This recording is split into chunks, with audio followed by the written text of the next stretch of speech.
Oke, selamat pagi teman-teman. Assalamualaikum warahmatullahi wabarakatuh. Oke, mungkin teman-teman sudah tahu gitu ya, modul 4 itu ada perancangan tata letak fasilitas yang di sini eh, core dari modul 4 itu adalah perancangan dari desain market yang mau teman-teman buat berdasarkan rancangan-rancangan pada modul-modul sebelumnya gitu ya, mulai dari modul 0 sampai modul 3 yang sudah teman-teman kerjakan di minggu-minggu sebelumnya gitu. Dengan rancangan yang sudah teman-teman buat, teman-teman pasti sudah tahu proses apa saja yang mau teman-teman lewati, ada mesin apa aja di sana, berapa jumlahnya, dimensinya, aisle-nya, dan lain-lain.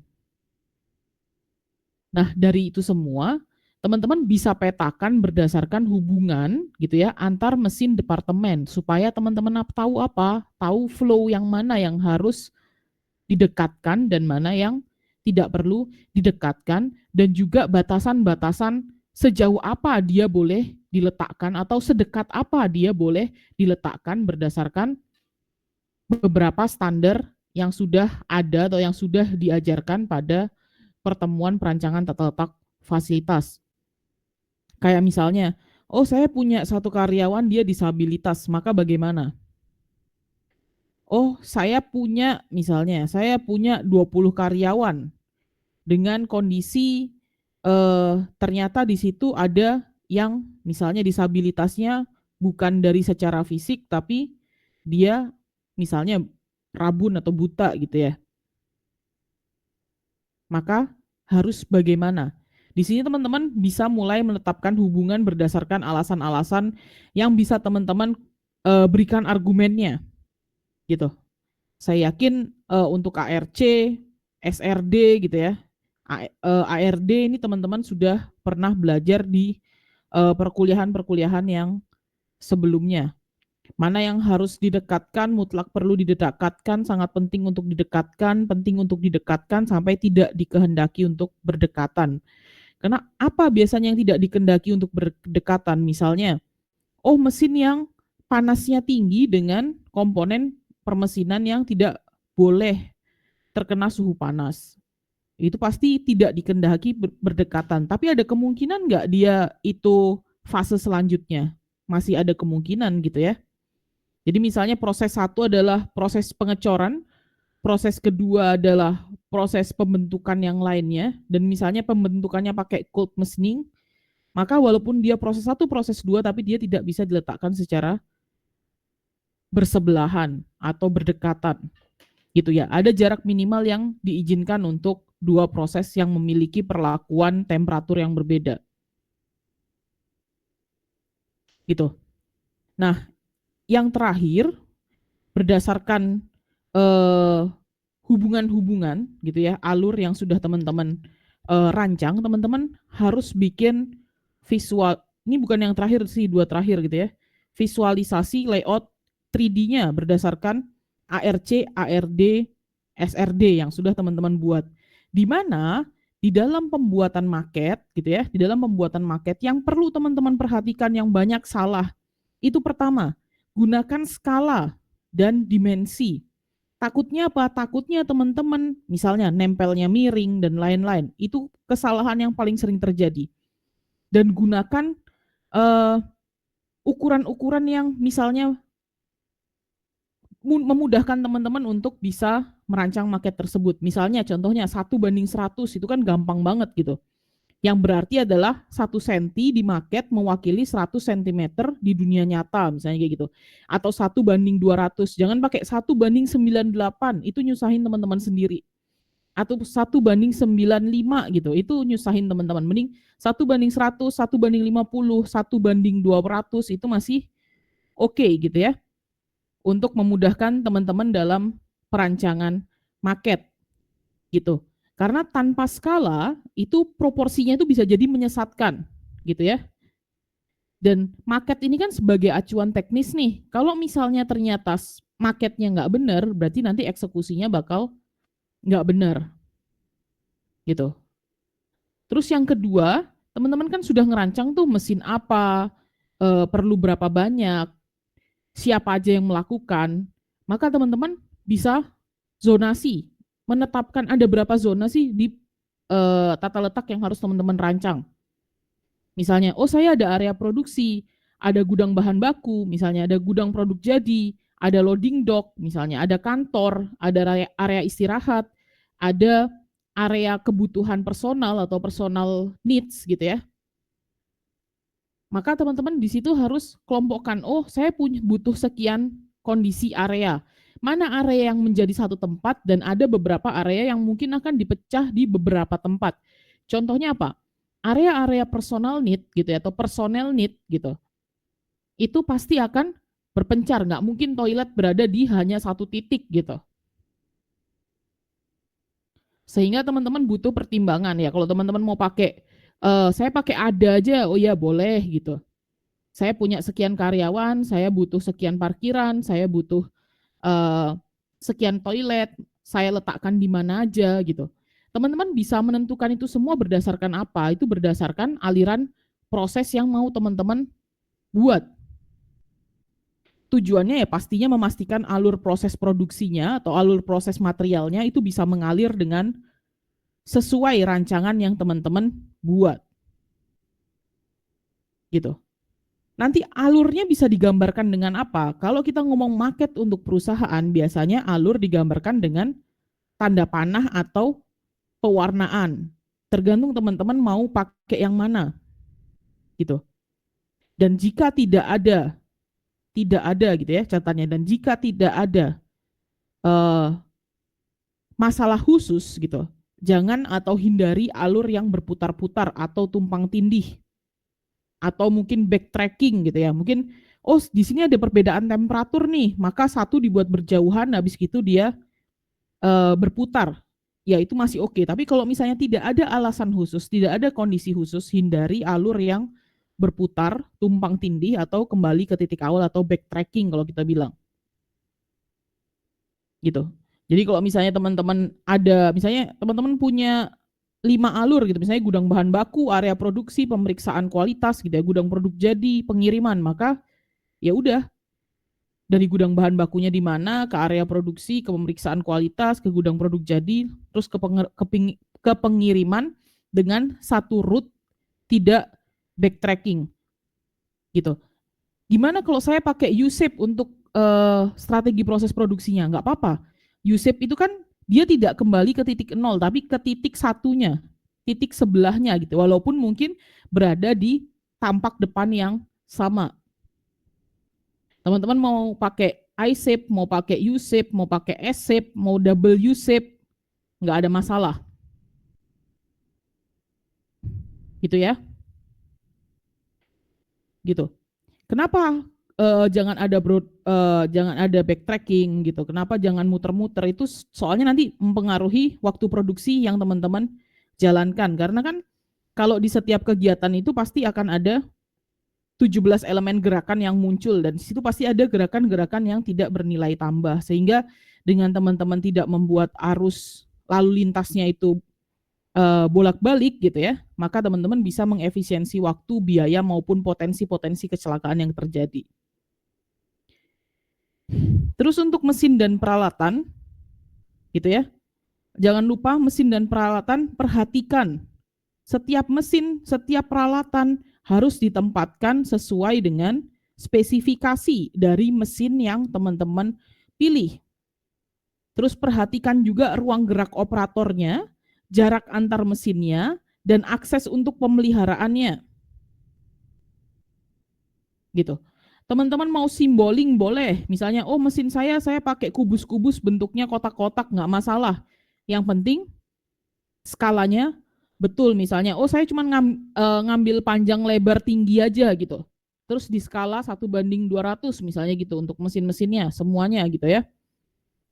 Terus teman-teman buat kotak-kotak gitu, nggak ada masalah. Silahkan dibuat kotak-kotak atau mau di kubusnya mau berupa kardus, mau berupa styrofoam, mau berupa apapun yang mau teman-teman pakai, silahkan. Gitu. Yang jelas flow-nya gitu ya, flow-nya ada jalur pejalan kaki, ada forklift mungkin kalau teman-teman pakai, ada kendaraan kecil, ada jalur evakuasi atau darurat gitu. Itu silahkan teman-teman bisa sesuaikan dengan kebutuhan yang teman-teman rancang gitu. Oke, kalau misalnya kita ngomong struktur fisik bangunan, jangan lupakan struktur fisik bangunan itu pasti akan ada dinding luar dalam, mungkin ada kolom atau struktur, ada jendela atau pintu gitu ya, ada atap, atau mungkin atapnya opsional terbuka, teman-teman hanya ngasih garis, oh ini garis atapnya di sini nih gitu. Itu nggak masalah.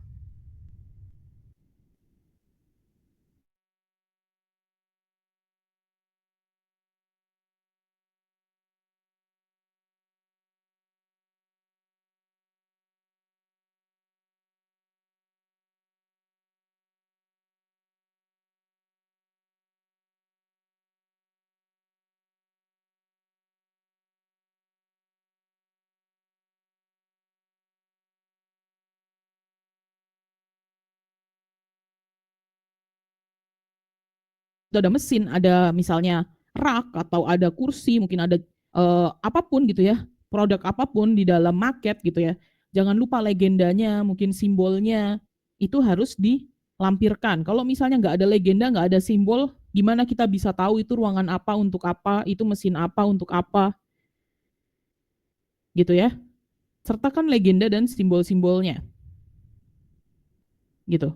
Terus kalau ada yang nanya, Bu, saya pakai styrofoam boleh nggak? Boleh. Pakai karton boleh nggak? Boleh. Pakai akrilik boleh nggak? Boleh. Pakai triplek boleh nggak? Boleh. Mau pakai 3D printing boleh nggak? Boleh gitu ya. Tapi pastikan sesuai dengan budget teman-teman. Sesuai budgetnya, mana yang kira-kira paling mudah dibentuk. Setiap bahan itu pasti akan punya kelebihan dan punya kekurangan. Misalnya apa? Misalnya styrofoam. Teman-teman dari ketebalannya bisa teman-teman potong dengan mudah gitu ya. Mudah dibentuk, terus dia ringan, tapi apa kekurangannya? Mungkin dia bakal mudah rusak gitu. Mungkin dia susah diangkat-angkat. Terus gimana kalau kayak gitu? Silakan kombinasikan misalnya gitu. Oh, saya mau pakai karton gitu ya. Mungkin karton lebih ekonomis, lebih mudah dalam pewarnaan, ngasih legenda dan lain-lain. Ya, itu terserah teman-teman, tapi pembentukan karton jauh lebih susah misalnya gitu dibandingkan styrofoam. Atau ada yang mau pakai akrilik, jelas kuat, transparan gitu ya, kelihatan modern, tapi ya pasti mahal gitu. Karena penilaian kita bukan seberapa mahal, tapi seberapa presisi tata letak fasilitas yang harus teman-teman buat gitu. Begitu juga dengan triplek maupun 3D printing. Itu sangat, ya mungkin bisa dibilang kokoh gitu ya, bisa pewarnaan, tapi ya berat, mungkin teman-teman butuh alat khusus untuk membentukan dan lain-lain. Nah itu terserah teman-teman mau pakai yang mana gitu. Itu ya.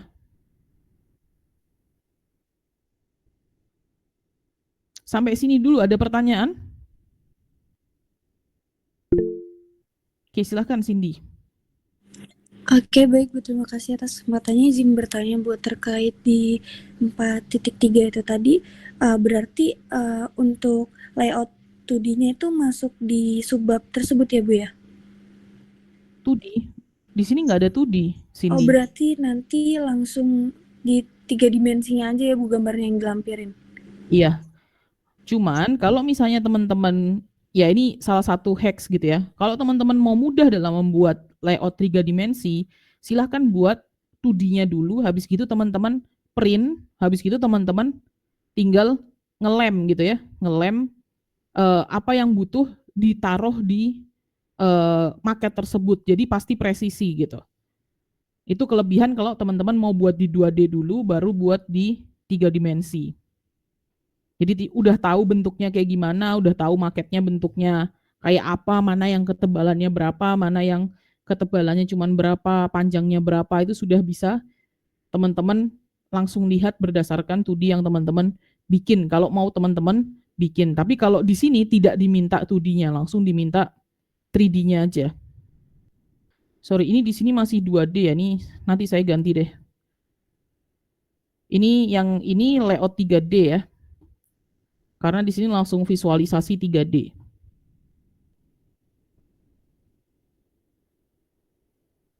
Gitu Cindy. ada lagi Bu terkait penjelasan kayak misalkan ukuran dari setiap ruangannya, terus alasan kenapa ruangan tersebut itu ada di mana, itu masuknya ke analisis layout atau ke visualisasi layoutnya Bu nanti terkait deskripsi di laporannya? Itu di visualisasi layout 3D-nya. Oke, baik Bu, terima kasih. Oke. Ada lagi? Oke, silahkan Yeskiel. Saya izin bertanya Bu terkait yang ini tadi 4.2 kayaknya Ibu. Oke. Ke atasnya lagi Bu, yang terkait jumlah karyawan itu Ibu, karyawan yang memiliki disabilitas mungkin. Nah itu apakah kita wajib membuatnya atau kita bisa asumsikan bahwa nanti karyawan kita tidak ada yang seperti itu atau gimana Ibu? Terima kasih Bu. Oke. Sesuai perundang-undangan Dinas Ketenagakerjaan, at least teman-teman nggak punya karyawan yang disabilitas, tapi ketika perusahaan teman-teman itu dikunjungi orang, itu kan kita tidak bisa memilih orangnya disabilitas atau enggak. Sehingga ada itu pasti digunakan. Kalau saya pakai ada karena ada itu di buku gitu ya, acuan bukunya pakai ada, dan yang kedua ada itu lebih mudah dibandingkan kalau teman-teman mau pakai yang punya Kemnaker. Yang punya Kemnaker itu menurut saya lebih rigid gitu ya, dan hitungannya juga nggak terlalu kelihatan rumusnya gitu. Kalau ada itu kan rumusnya jelas tuh. Tapi terserah teman-teman. Kalau mau teman-teman mau pakai yang Kemnaker boleh. Kalau mau teman-teman mau pakai yang Disabilities Act yang lain boleh gitu ya. Yang jelas ditulis aja teman-teman mau pakai yang mana. Oke, baik baik Ibu, terima kasih Bu. Oke. Ada lagi?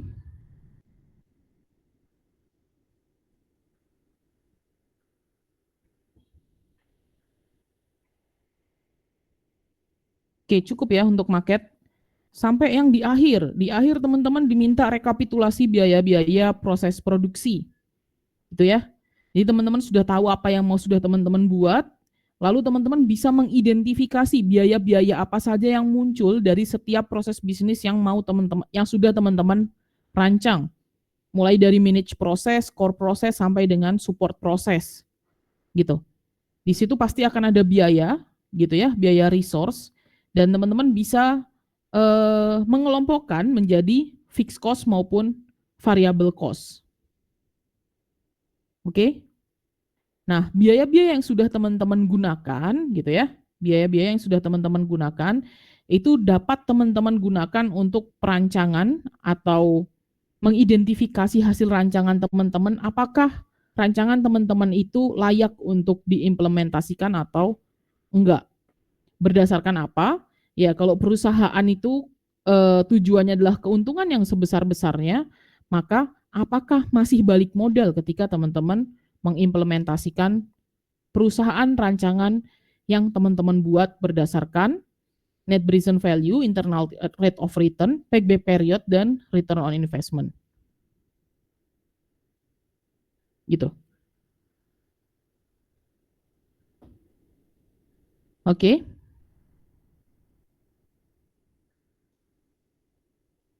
Sampai di sini ada yang mau ditanyakan?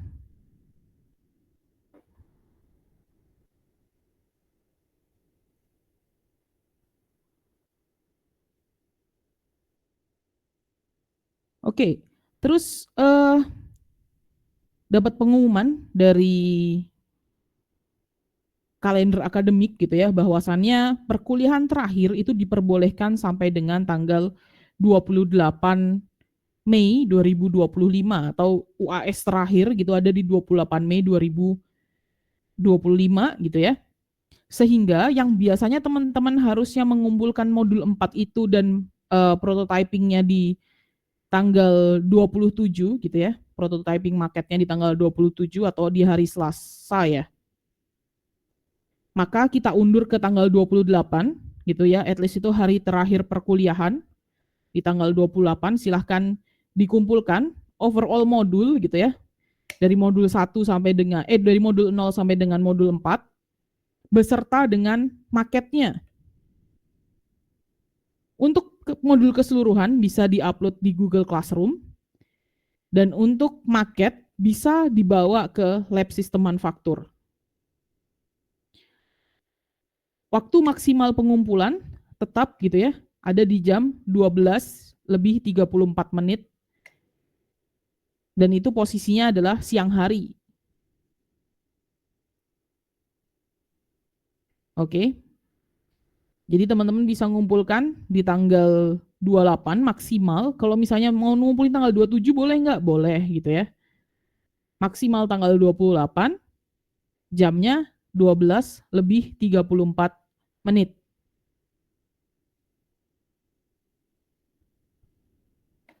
Oke, cukup jelas?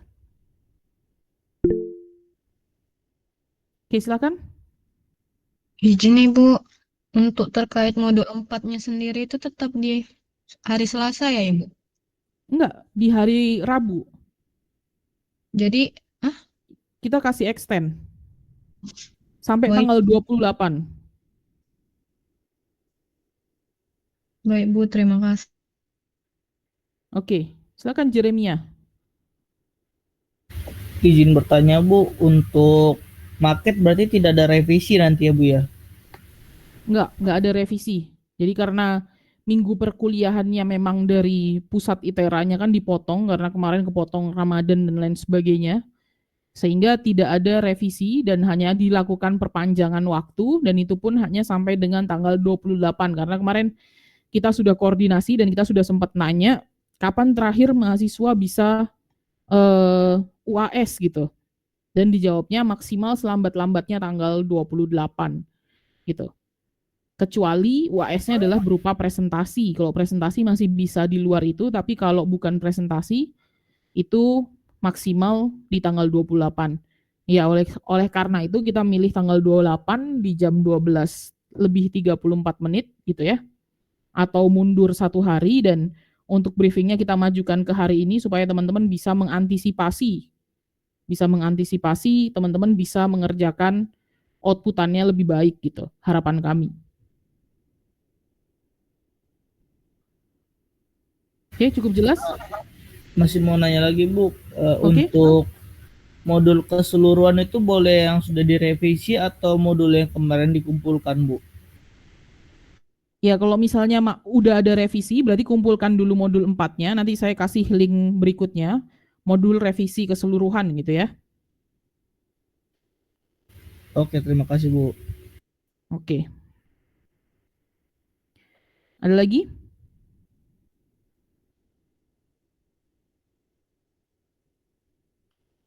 Cukup?